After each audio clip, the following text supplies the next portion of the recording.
Mr. Pauer had been sitting in his office for days. The engines had not seen him for a while, but they saw Sam every time they went past the sheds. Mr. Pauer had left him in the sheds while he was in his office. As the other engines would go by, Sam would call out, "Get a move on! Mr. Pauer won't be pleased! Hurry, hurry, hurry!" The other engines were becoming very frustrated. Early next morning, they held a meeting outside Knapford Station. "Disgraceful," said Murdoch. "Disgusting," put in James. "Despicable," finished Henry. "That Sam is getting too big for his buffers," fumed Duck. "But he doesn't have buffers," laughed Percy. "I'm tired of him ordering us about as we go past," said Mavis. "Every time I need water, he's there telling me how useless I am," spluttered Toby. The engines were furious. Edward was about to speak up when his thoughts were rudely interrupted by an engine's whistle. Sam came puffing into the junction. "Get out of my way, you silly green engine!" "Ah!" cried Oliver. Mr. Pauer was on board. He jumped down. The engines were surprised. Mr. Pauer seemed really happy. "Hello, everyone!" he cried. "Great to see all of you. You'll all be pleased to know that I finally found a way to improve the terrible state of this railway. So I want all of you to report to the docks in 1 week for a very special delivery." "What's the delivery?" asked Percy innocently. "It's a surprise." Sir," said Edward, "I hate to object, but, we all have trains to pull at noon. We're all gonna be busy." "You'll all be fine. No one cares about your stupid old trains." The engines were cross. "I'm not abandoning my train," said Murdoch. "Nor will I," said Henry. "Goods are important." The engines all agreed that they had to keep their schedules, and with that, went off to do their work. The days went by, and the engines were busy. The trains were on time, and there were no problems. Mr. Pauer, on the other hand, was growing impatient. He paced up and down the dockside, waiting for the boat. "Sir, you realize it's only been 3 days, right?" "Quiet, Sam," he snapped. "I should at least be able to see it." "Oh, where is it?" "It's probably still at sea." "Nonsense. It should be here by now." "Sir, it takes a long time to get across the Atlantic." "Ah, this is ridiculous." Just then, Thomas steamed in with some crates for Cranky.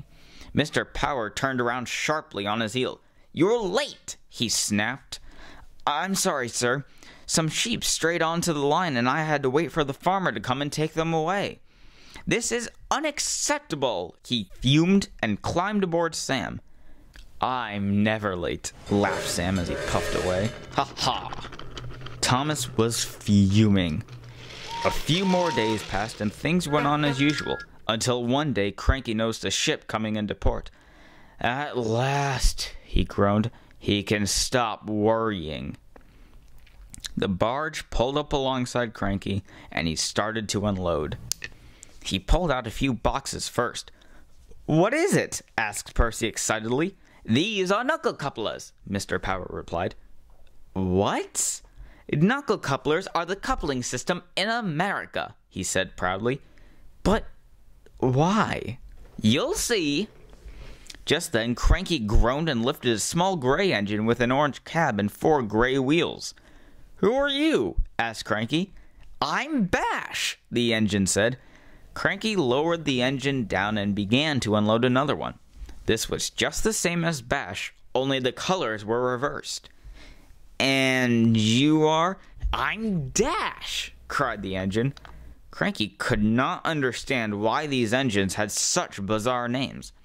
The next engine Cranky lifted was a blue one. "Let me guess," said Cranky sarcastically. "Are you Crash?" "Nope, I'm Ferdinand."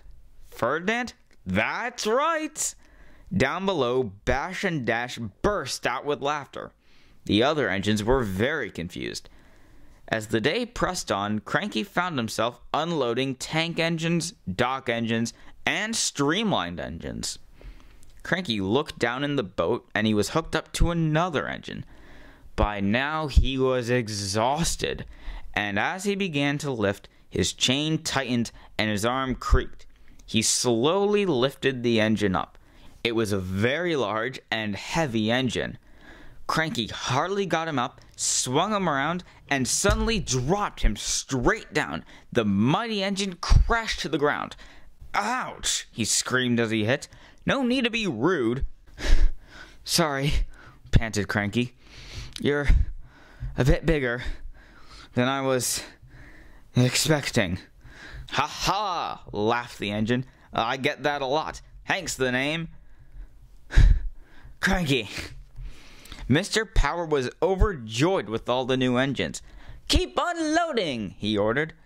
"Give me a sec," called Cranky. "I need to catch my breath." The other engines laughed and all began to wonder what all these engines were really for. "Sir," asked Thomas, "who are these engines? And why are they here?" "Well, there's Connor, Caitlin, Hank, Porter, Rosie, Bash, Dash, and Ferdinand. These engines are going to improve this railway.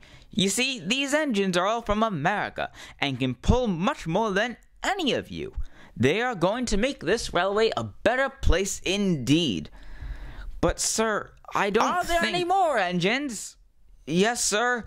I'll get unloading," said Cranky. "Excellent," grinned Mr. Pauer.